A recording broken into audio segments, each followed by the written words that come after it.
Welcome, everybody, to another episode of Nights at the Brown Table.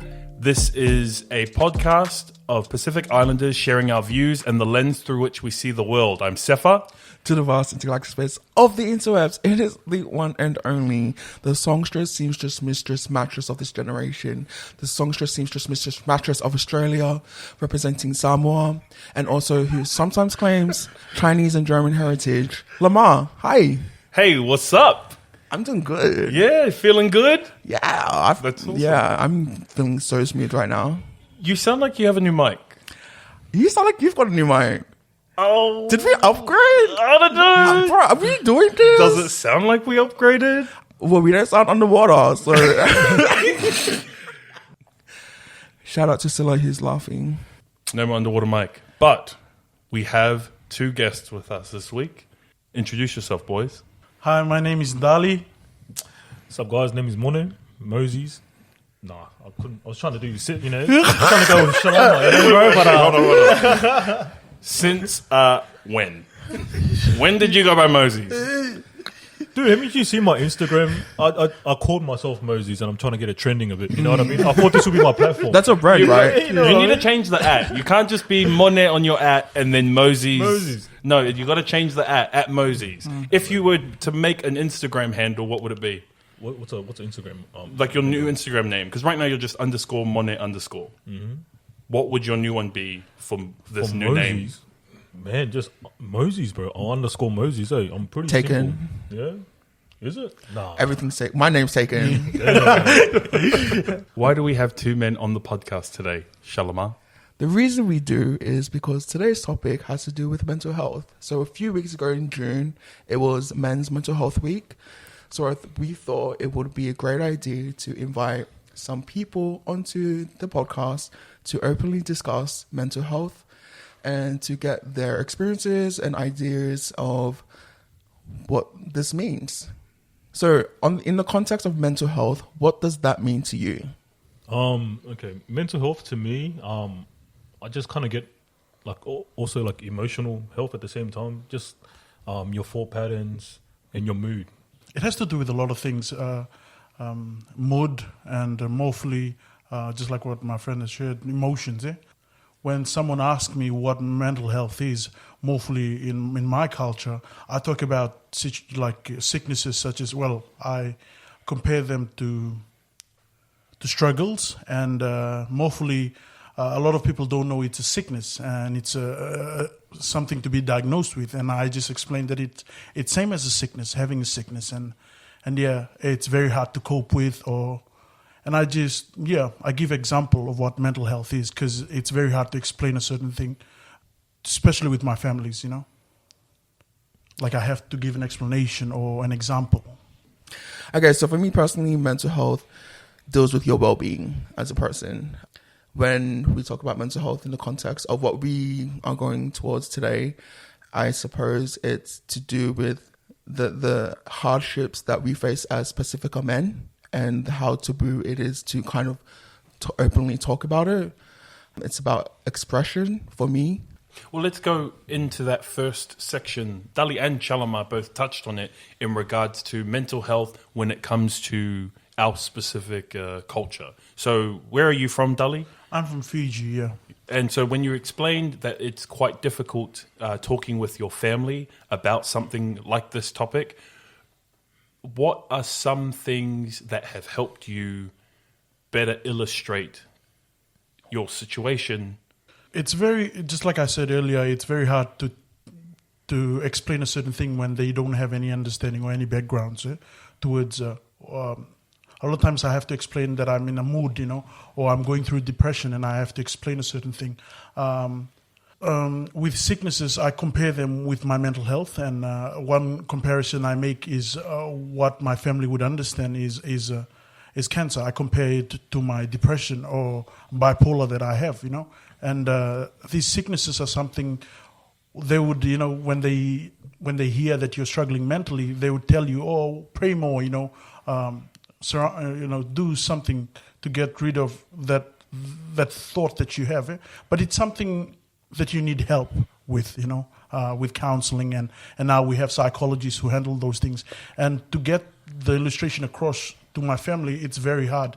And sometimes it's very hard for me to explain it. But that's how I said, like I just give an example. From a sick person to what I have, it's just the same thing.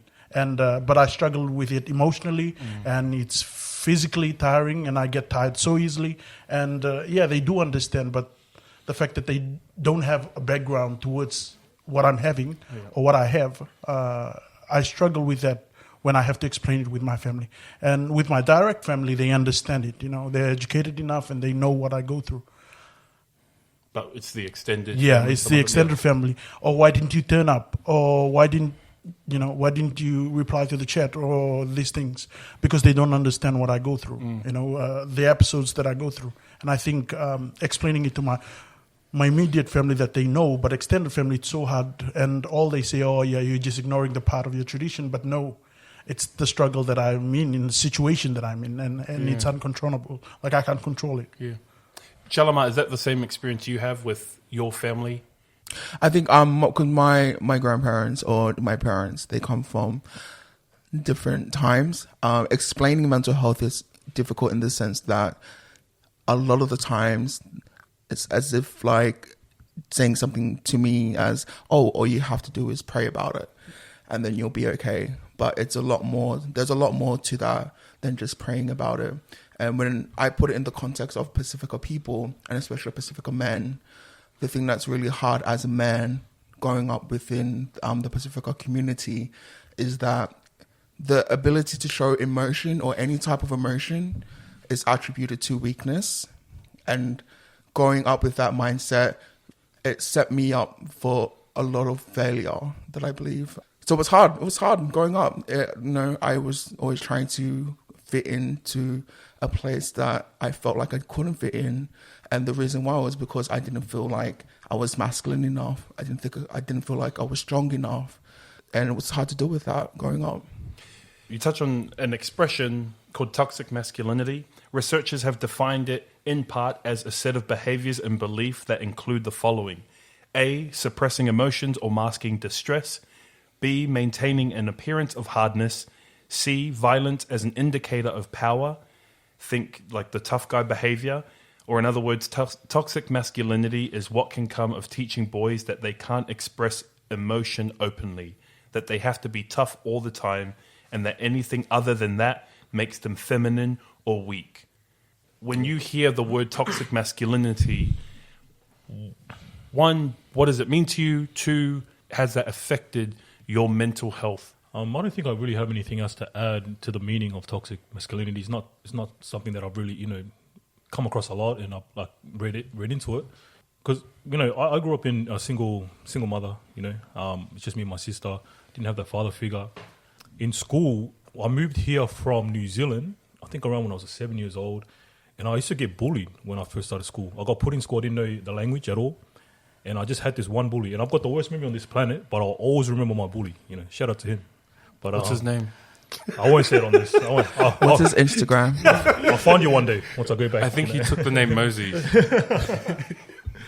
But yeah. So I was bullied back in primary school, and I didn't have that father figure to kind of give me my worth as well. I didn't, and my mother, because she's Tongan background, we don't express in the island culture. I love you, so I never kind of had that safety growing up. I felt like I was rejected from my dad. You know what I mean? And I was rejected by my fellow schoolmates because I was bullied. So I think as a protection, kind of shield, once I got into high school, I looked at my cousins, you know what I mean? They're the gangsters, they're the cool guys, and I thought, oh, you know what?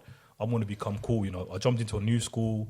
I started dressing the way that I saw that the popular kids did and all that kind of stuff. Eventually, I became popular and all that kind of stuff in school. So I was popular. Is this in Mildura? It's in Mildura. Yeah. Sorry, yeah, back in Mildura. And to me, that was how I kind of put on the masculine, because that was kind of like my little protection, so that I don't get bullied anymore.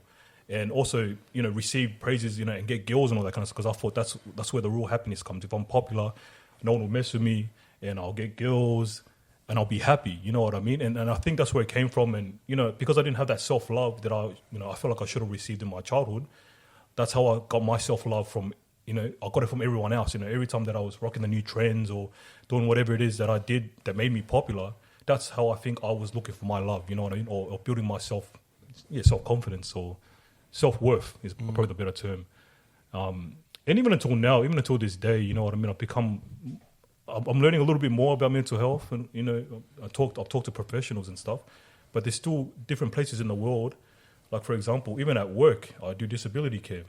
Me, if you know me, I'm very chill. You know what I mean. I don't like to show any kind of masculine, you know, kind of energy or try to be alpha or anything like that. But in work, when I'm just by if I'm my normal self, my client will ride that, man.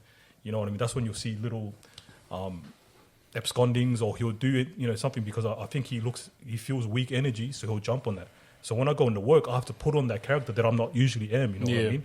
I have to, you know, become a little bit more masculine, just so I can actually have a good shift, so I can be in control of the situation.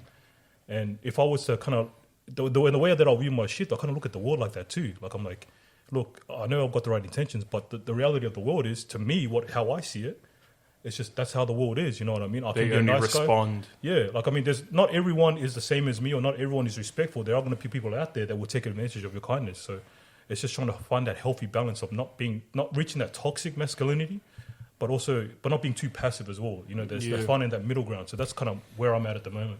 Because he's saying he's putting it on the front for the sake of accomplishing a certain task.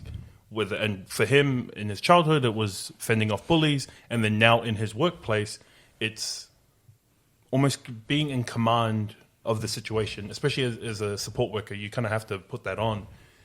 Is it the same as toxic masculinity? Is that the kind of thing we're talking about? It depends on how you define what masculinity is. I think the term masculine is different to every person. For me, what Mone was describing, I think that's more of like having an assertive nature. Masculinity, in my perspective, is somebody that is able to kind of be able to express themselves to be transparent in the way that they feel, being comfortable in that person that they are. So only because with the term toxic masculinity, for me, it's been a very long time to dismantle what it means to be masculine. Whereas a lot of people can associate masculinity with strength. I associate masculinity with being able to express yourself freely, to be vulnerable, and to be able to kind of open up to people, to put your hand up and say, look, I'm not doing okay. Like I'm having a hard time. And I think that's important to take into account that the word masculine means something different to people. So there's the definition of the word masculine, and then there's the connotations and the stigma and the ideas that are attached to the idea of masculinity. Can I ask a question though? How do you think the definition of masculine has been formed? Do you think it's because of how you grew up, or is it because of what has been perpetuated by society, or from the films that you watch? Like, how do you define what masculinity is to you? The definition of masculinity to me is the attributes of men. You know, what make them to be men.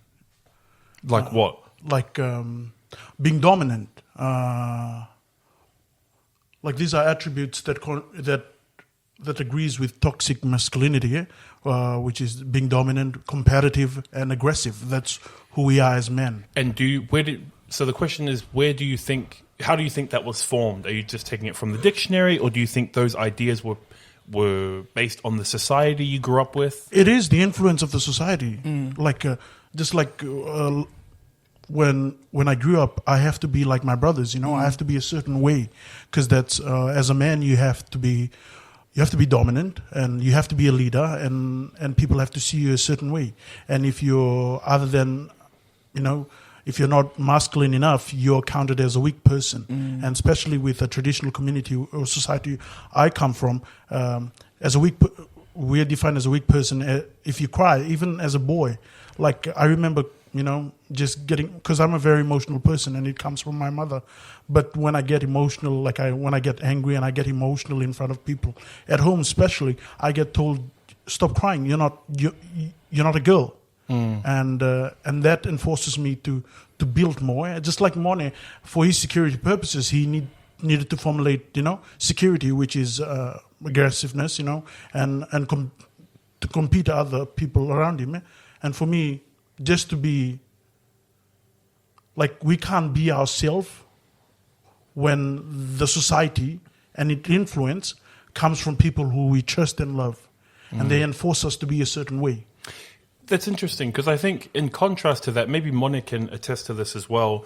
My background's Tongan, and I think within the Tongan community, the attributes that you associated with masculinity, to me, because of the household I grew up in, are more associated with women than they are with men. Men in the Tongan community are much more stoic and laid back, and within the culture, it is women that are more dominant. It is a very matriarchal society. And so I find the idea of masculinity, I would still agree with you that it's formed based on the society, because those aren't the things I actually associate with masculinity. I associate other things, mainly the ones that I've seen within my father, but I don't associate those things like competitiveness, aggressiveness. No, I learned that from my mum and from my sisters. I didn't learn that from my dad.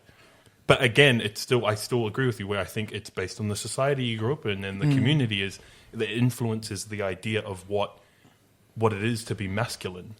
But I think the key thing with toxic masculinity is this idea that you cannot be open or transparent or share. I think it took time for me to share what I was going through, to be vulnerable, to be honest, and to be responsible of my mental health and to talk about it. And I think it came with experience, just as I started with my friends and I started sharing it. And I think that's opened me up. Now I can talk about it freely because it started with me just being vulnerable. And that's the only way I could heal. And that's the only way I healed, was to open up and speak about what I was going through, because I didn't understand it myself.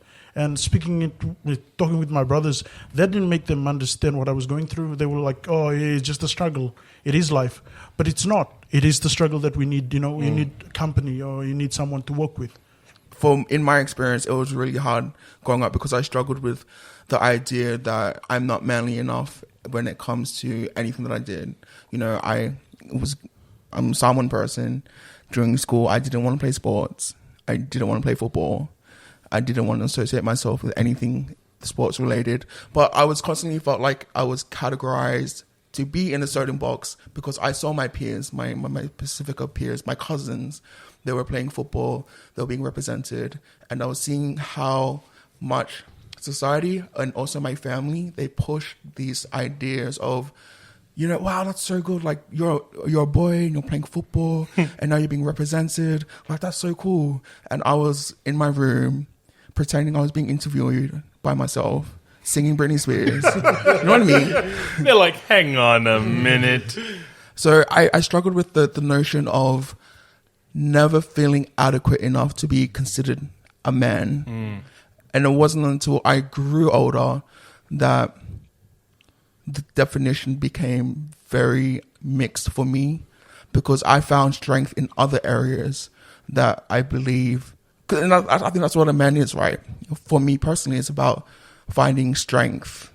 And I think whether you define that as a man or a woman, that's the context of strength applies to both. You can't, for me personally, you can't just say, oh, a man is just someone that's dominant. But because a woman can be dominant, everyone can be dominant. But as a person, it's about finding that strength within yourself. And for me, my strength comes from being vulnerable. It comes from being able to express myself freely.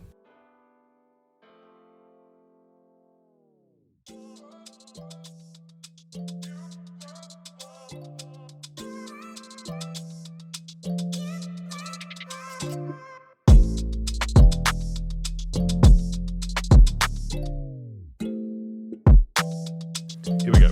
Depression is a significant factor in male suicide, but not in the majority of cases. Male suicides are more commonly linked to a range of distressing life events such as relationship separation, financial problems, relationship conflict, bereavement, recent or pending unemployment, family conflict, and then pending legal matters. Depression is something that you don't really know you're in. A lot of, especially when it first hits you. I'm not even, to be honest, I'm not speaking from experience. I've lived quite a nice life, but I'm sharing it based on things that, based on the experiences of people that I've spoken to. A lot of the time, when that initial talk, where the first time they're opening up to somebody, they're not sure what's happening, and I I feel like that would be such a confusing time for them. And I feel bad, and I tried my best to relate, but that's been my initial experience with that. And to be honest, that's about as far as I've went. I mean, I think in my experience, I think I've been in that same boat, like how a lot of other people would say that they actually didn't really know that they were in it. It's only a couple of years ago, man, that I've actually, that I finally saw a professional and found out that I actually go through depression and anxiety. And to me, it makes sense because of like in my childhood and things that happened in that. Yeah, just growing up, I just, it was never talked about in the home. I remember the first time that it's only a few times where I've brought up, anything about mental health to my mother. And the first time I told her, I was like, Mom, I think I've got depression. And she was like, how depression, you're talking like, what is depression? And she, and I tried, just kind of trying my best to explain, to her what that was. And what did you explain to her? Dude, my memory's really bad, but I think just like what I was feeling, like maybe, self-isolation, no motivation, just you're in a bit of a rut. A rut. But this is what my mom said, and it made perfect sense to me because she goes, like, Mone, I can't relate because growing up in Tonga, there was no such thing as depression. Whether she was right or not, to me, it kind of makes sense because in Tonga, you know what I mean? They're out in the sun getting their vitamin D all the time. They're always moving around, doing heavy lifting or whatever, always like doing, active things. But, looking at our situation now, we don't have to, go out to the, the bush and, grab all, the taros and all that kind of stuff. We don't have to be in the sun all day. There's jobs that we have where we can be inside and not get any vitamin D, period, throughout most of the week. What is depression and what is anxiety? Depression is the feeling of where you can be overwhelmed by so many factors. Like you mentioned earlier, it creeps up on you. I attribute it to like the example of waves hitting the sand. Sometimes you don't know when those waves are coming in, but sometimes you're already in deep when you realize that you are depressed. A lot of people can't recognize it because it hasn't been instilled what that actually is. We haven't been taught to recognize this feeling of depression. Anxiety is different. Anxiety, for me personally, it's the notion of like getting ready for something and then not wanting to go out. It's antagonizing internally with myself of not wanting to be seen in public, not wanting to be social. The feeling is it's somewhat suffocating, I have to say. Like sometimes I would get ready, or sometimes I would make plans with people, and then I make up an excuse because I don't want to go. Is there a physical reaction to it? What happens to you? I shut down. I think of the worst case scenarios. I think of like, oh, people are going to be judging me. Like as soon as I walk out my door, someone's going to look at me. They're going to say, ew, they're going to judge me. So much so that I just want to be inside. And it's hard for me to be outside because of the judgments of other people and what they have. So that's how I kind of differentiate depression to anxiety. I think with me, like I figured out like a little pattern that kind of happens with me. It usually starts from like a certain like stress that's happening in my life, like something where I need to make a decision, but I don't really know what the right decision is. And if I don't really solve that problem in my mind, it just kind of goes around. And if I don't solve it in time, that's when my anxiety at the time will eventually lead me to like a depressive episode or just like kind of, stage of the week or day.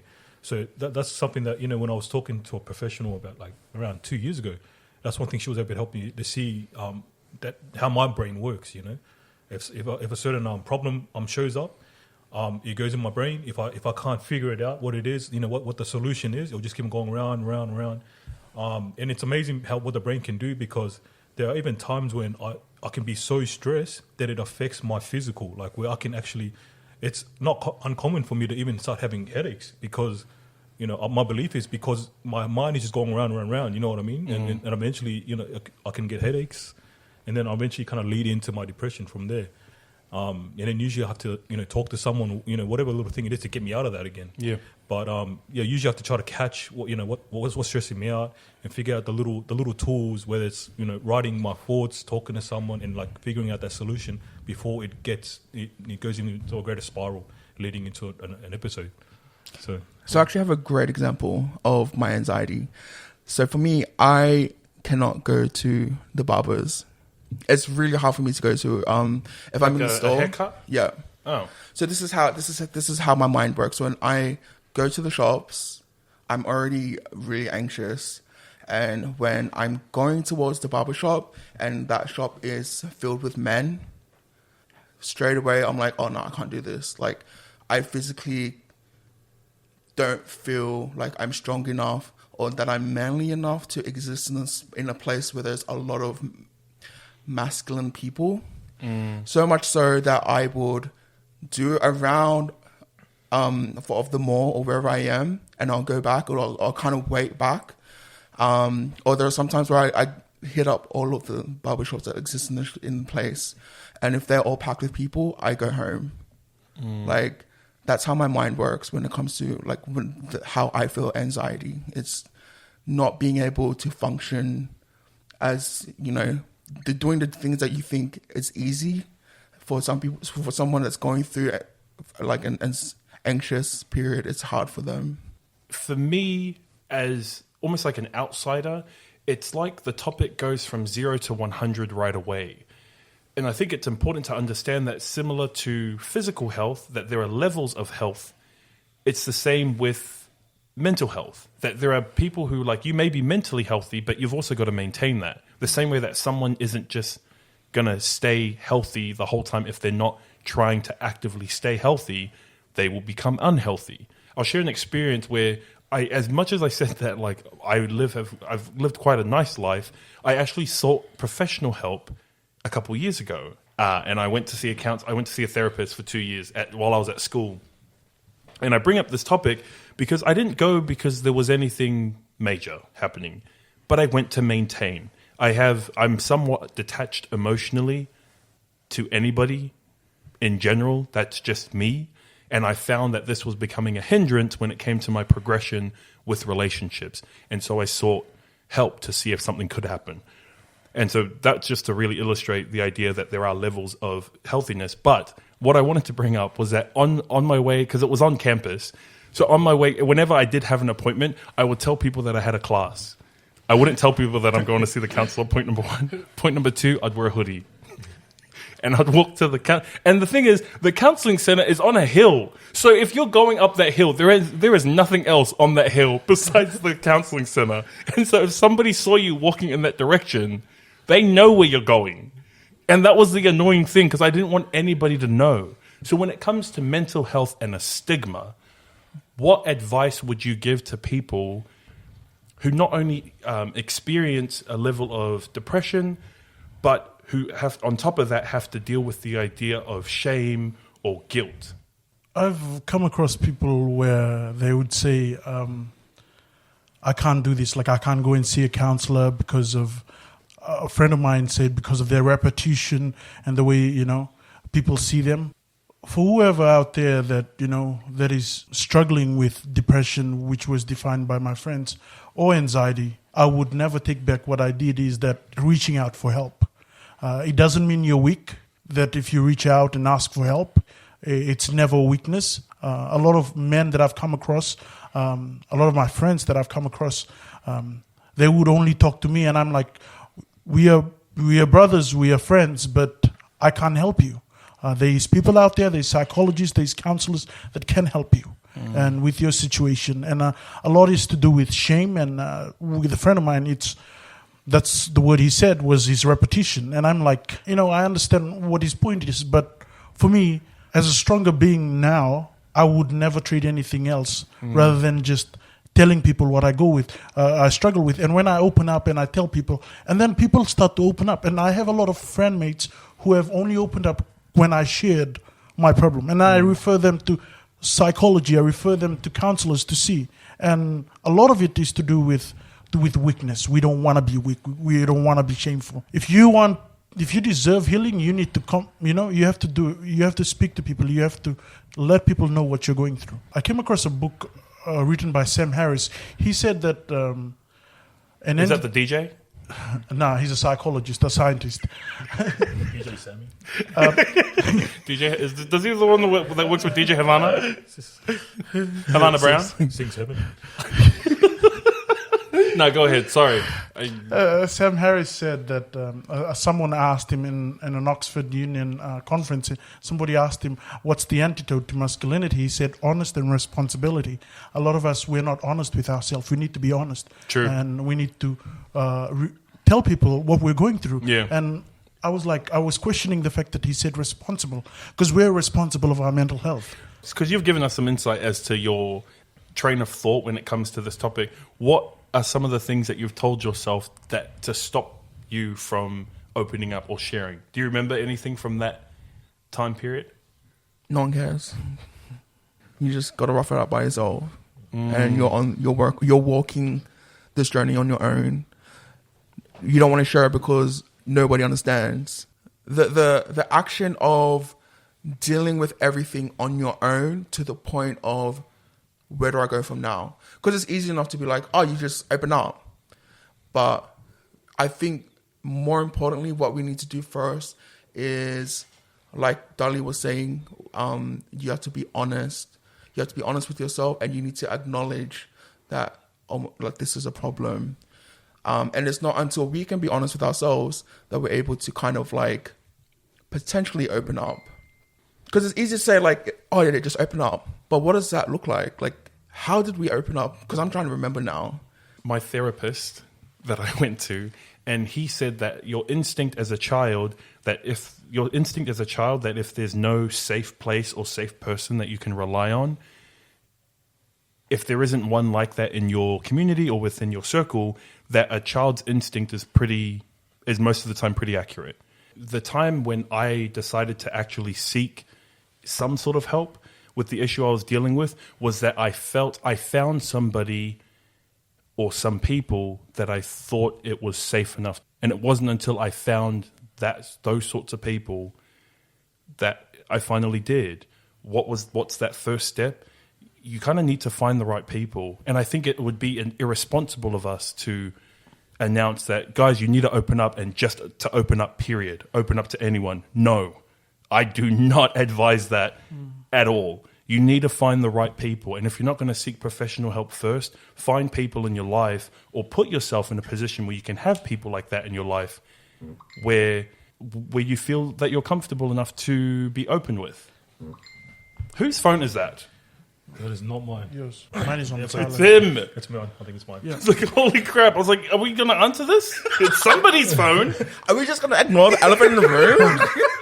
Yeah, anyway, finding a safe place. Go ahead, Mone. I'm not too far ahead in the my knowledge of mental health. I feel like I'm still kind of beginning. I'm still learning, educating myself on it. But one thing that's very important, I think, is to like know that there are actual professionals. In regards to combating I can do this myself, or I should just motivate myself, it's all in my mind. It's like, mate, if you were sick, if you had the flu, if you had cancer, like, do you have that kind of knowledge for yourself to like, would you know how to do that yourself? I know it's easier to say that because it's so taboo. I feel like we should be leaning more towards a culture of, we should be able to talk about it like if I had allergies, or if I had cancer, or if I had any kind of just normal flu, you know what I mean? Do you think it can reach that point? Anything's possible. I'm not close to it. Because to me, allergies, the reason why it can be spoken of so lightly is because there isn't really much gravity to it. And while I would want a society where you can be open about topics like this, I wouldn't want it to be spoken of so lightheartedly that we ignore the actual circumstances of it. Like it's like adapting to a word that actually means something terrible, but we've become so desensitized to it that we just use it willy-nilly. And I wouldn't want it to become that. I get what you mean. I just wouldn't take it to the extent where it would be like, hey, how are you going? And then somebody just all of a sudden starts unloading. It's like, not what I asked, not really what I intended, but I think if you need that, you should be able to talk to somebody, just not like that. Okay, maybe what I'm thinking is like we should be able to like normalize it in our minds. I think so. Because, when you think because one thing, when you're going through depression or anxiety, you usually kind of beat yourself up even more because you're going through it. Like, why am I so sad? Why isn't it gone forever when it comes back? I think we really need to like normalize it and look at it as something like, if I only just found out a couple of years ago that I had allergies, bad allergies.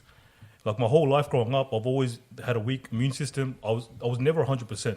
If I'm not sick, my allergies are playing up. But I never knew that because one big thing is just because I was lazy. You know what I mean? When I get sick, I don't need to go see a doctor. Just Panadol and I'll get better. What, you always had boogers up your nose or something? Dude, I always had a blocked nose. I was just never 100%. You know what I mean?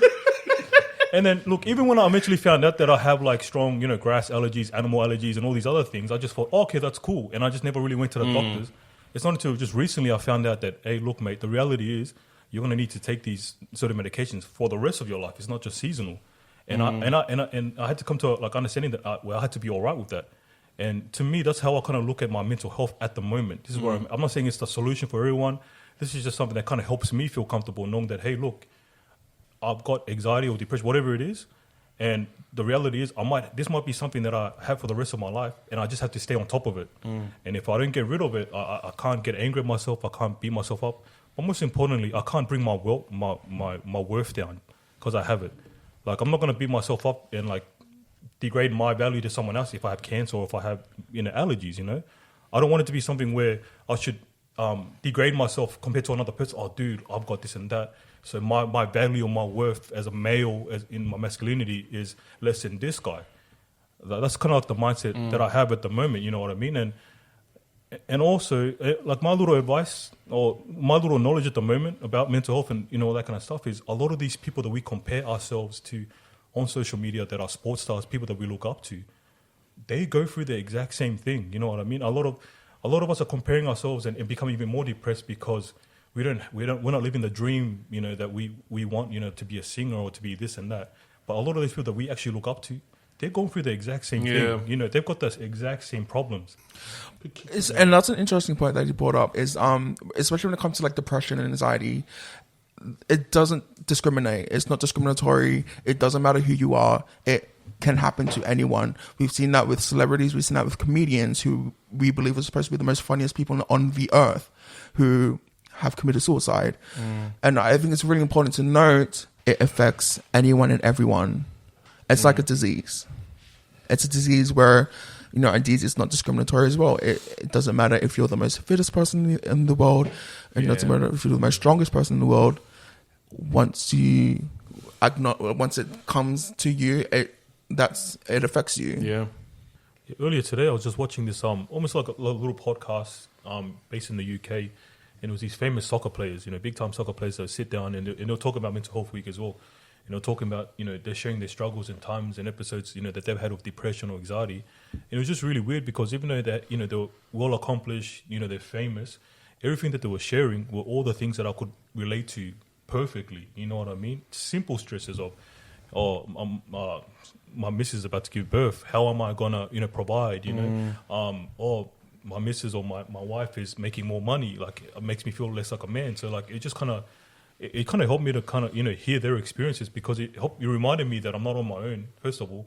And yeah, like Shalama said, it doesn't discriminate. These higher grade, professionals, big money making guys, they're experiencing the exact same thing. Anxiety does not discriminate. And it makes you feel, not that you're happy that everyone else is going through it too, you know what I mean? But it's just that, like, look, I'm human, they're human too. It's a human thing. Like, I shouldn't hate myself because of it, or I shouldn't, belittle myself or be ashamed. It's easier, said than done, you know what I mean? But yeah, it shouldn't be something that we should be really, really ashamed of, and hopefully we can start to normalize it.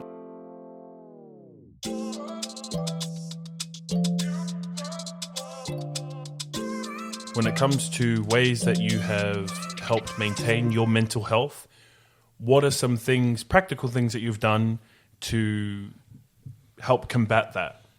Okay, so some of the coping mechanisms which I have implemented for me personally, writing has become really instrumental for me to gain more clarity in my life and in the things that are currently on my mind. I feel like when I'm writing, writing, by the way, when I'm physically writing how I'm feeling, how my day is going, I feel like all of the stresses and everything that I feel is being written out onto that particular page. So it's like I'm emptying myself through my writing. Another thing is I take a lot of time for myself. I'm very self-aware of my social ability and my social capacity. So there'll be a time where I'm just like, I hit my point, and then I'll be inside Your for house. the rest of my life. My usual go-to, when things are starting to build up, I'm a little bit stressed, I feel a little bit off. It's usually because there's something in my mind that I'm thinking about that I'm trying to solve a problem. I'm trying to get a solution for. And majority of the times, like at the end of every night or daily, I should be getting out my journal, which is writing. At the moment, sometimes I'm too lazy. I just get my notes on my iPad and I just type away. Because when it's in my mind, you know something's wrong, but you don't know what it is because everything's so juggled up in your mind. But as soon as I start writing, some magic happens where my brain eventually lets me know, oh, this is why you're stressed. And I'm like, oh, damn, this is why I'm actually stressed. And then from there, I'm able to write down actions from there that I can do to kind of solve that. And then I just feel relieved, That's not always the case. Sometimes I am really stressed and I do that and I'm like, oh, damn, something's still going on. I haven't figured out exactly what it is. That's when I can talk to a mate. There's been times where I go talk to a mate and then all of a sudden I feel better. There's times when I actually start working out and then and then I feel better. When you talk to a mate, is it the advice that your mate gives you, or is it just the process of speaking? No, I think it's definitely just the process of speaking. And to me, that's very powerful because... Offense taken, but next time you call, I'm not going to answer the phone, but keep I going. just want you to listen, bro. Decline. I was going to call names. I think that's really cool, bro, because I think we... when we get asked the questions, like, what are ways that we can help out a mate, and we can sometimes overthink, or we can get stressed, like, damn, like I can tell my mate or my family member's a bit down, like I feel unequipped, I don't feel like I know enough, But I think one of the biggest tools in helping out your friends is just by simply listening. Period. You know what I mean? You don't have to be the hero. I need to have the right answer. And that's almost the last thing you want. When you're trying to unpack and you're trying to explain yourself, then somebody answers almost like they cut you off, which is what I just did to you. Yeah, point number one. Point number two. You're always doing that. Okay, please, one at a time. But it's also when they respond, it's almost like they weren't even listening. And that's worse than if they had just not said anything. Especially when they try to give you the solution. Oh, that is the absolute worst you can do, man. You know what I mean? I think if anyone out there wants to know how you can support somebody who is opening up to you, listening is a skill that a lot of people think that, I listen to them and then I give my advice. That's not what listening is. Listening is just being capable to take in what somebody is saying. Sometimes you don't have to say anything. Just your existence in that moment with somebody who is being vulnerable and opening up, that is more than enough. And I in my experience, I've had times where somebody has just them being next to me, and even if there's no talking, but just me knowing that they're there is more than enough for me. The most powerful connection that you can have with a human being is when somebody validates that feeling for you. It's like, oh no, but you're not the only person. Like, I've got you, I understand you, and I'm here for you, and I stand with you. Can I just re-emphasize the importance of a professional? Because first of all, no, I mean seriously, because my problem is why are you laughing? Because it's the fourth time, but it's true though. No. It's only because I don't get to talk as much, and I'll keep on forgetting it all the time when it comes around. Damn it! Now it's just. First of all, you have to acknowledge what's wrong with you. But the reason why it's so important to have a professional, because I'm this ignorant guy that kept on thinking I could figure it out myself on Google. In order to... One thing... Yeah. MD. WebMD. Exactly. No, I feel like this. Exactly. No, but I mean, just it's so important to go professional because in order to... You have to know what your problem is, most importantly. Because my life, I feel like... This is how I pictured my life, man. I just felt like I had a blindfold on. And I'm trying to walk through to get to my destination, and I'm just getting hit randomly, and I don't know where the heck it's coming from, When I finally went and, talked to a psychologist, because they're the professionals, not Google, not your mates, not your leaders or whatever it may be. They actually know what the actual problem is. And when they finally told me, oh, you actually have this or that, I felt like someone finally took off the blindfolds, and I can actually see what's coming my way now, and I can actually better prepare myself. And that's something that's really important. And there'll be other little tools that they can advise you in, to help you out. But in just my allergies, this whole time I was thinking, man, it's just my laziness. Oh, I'm just sick again. I didn't even know that I had like really high grass allergies, animal allergies, pretty much anything that's outside. You know, whenever I'm feeling 50%, I had no idea that I actually had legit allergies. Like I said, I've been walking around life with just a blindfold this whole time. So it's not only acknowledging that there's something wrong and you're not feeling right. It's so important to actually know for sure what that is, and only a trained professional can tell you what that is. And I have to attest to that too. You know, it's funny because we haven't really spoken about it, but the contextual, like if we're talking about the struggles that you have, and then you kind of combine that with church culture, there's a stigma that, oh, but you have the gospel. Like, what do you mean you struggle? But Yeah, pray. Yeah, like just pray it away. Like, what? But it's so important what Mone is saying, that sometimes our leaders don't have all the answers, and that's fine. We're all human at the end of the day. But luckily, we have professionals that are able to diagnose us, and when we have that diagnosis, we're able to kind of facilitate help on what we need to focus on. And I think sometimes we confuse, because they're both somewhat abstract, mental health and spiritual health, we confuse those things. That we think that because I'm feeling a certain way, that is, it's a spiritual deficit, or we're feeling like we're spiritually lacking. And so we try and use spiritual healing stuff when in reality, that's not actually the issue. Lamah pointed out with listening, like I loved when he said, like, you know, a lot of times we listen to reply. Jordan B. Peterson, a psychologist, a scientist, he said a lot of us, we listen to reply. We need to listen to understand, you know, to understand their concern. And I have been ears for a lot of people. And one thing that I've learned is you have to be an ear. Don't compare. Like I've struggled with it. I need to compare myself and tell them that this is how I healed. The process healing of me and someone else is totally different. That is why they need to get diagnosis. They need to seek professional help, get diagnosis in whatever you're struggling with, and work with your professional or whoever you're working with, and seek professional help. That's it. For those who are struggling, especially as a Pasefika man, I think one of the most important things is to realize you don't have to be a certain way. There isn't a carbon copy of like the definition of what we are supposed to do. I believe that we ourselves define ourselves by what we put out into the world, how we act, how we treat other people. That's more important than what you're doing. You don't have to constantly put up a facade of I'm a strong person. It is okay to be weak sometimes. It is okay to cry when you feel like you need to cry.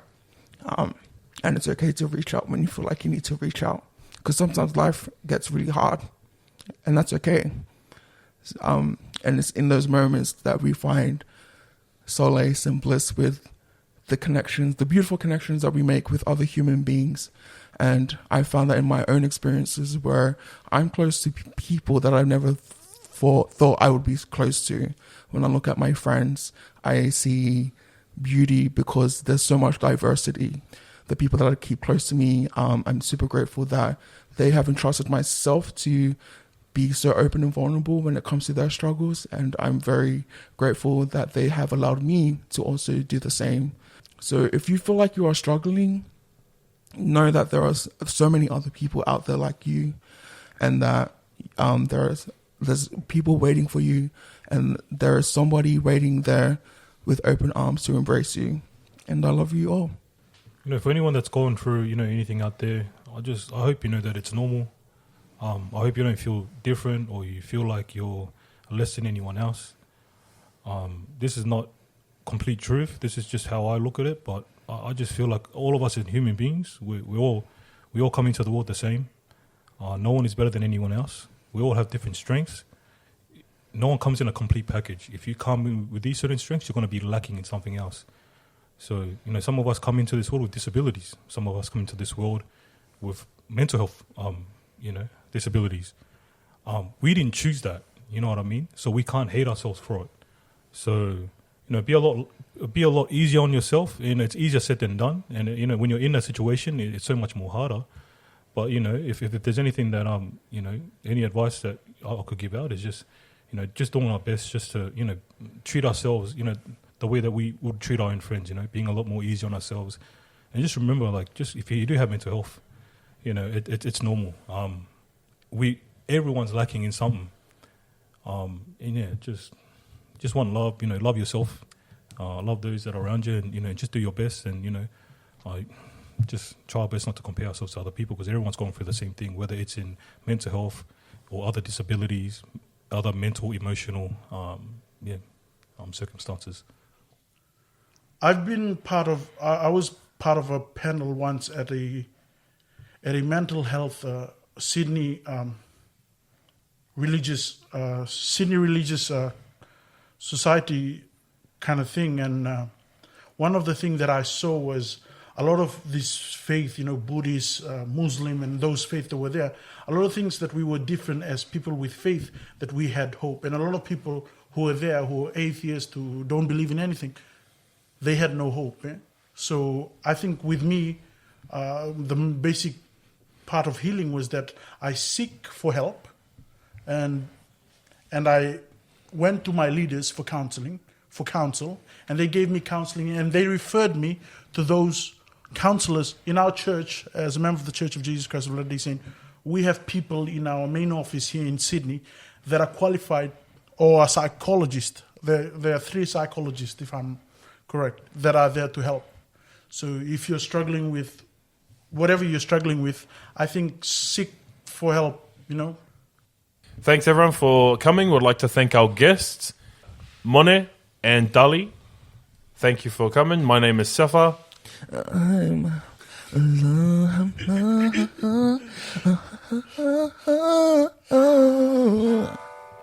oh yes I am, and that is me. Someone else sing, Oh please. yeah, Moses. Moses Mo, let's go. Mosey Mo, let's go. No, thanks for having us here, guys. It's really cool.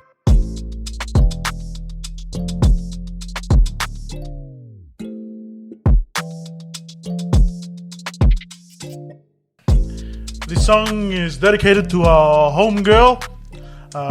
She went missing a couple of weeks ago. Sila and Lamah. For the girls. Yeah. Free the girls, free Melbourne. Here we go. We need the Beyonce version. Oh, Wow. I heard there was a secret chord that David played and it pleased the Lord, but you don't really care for music, do you?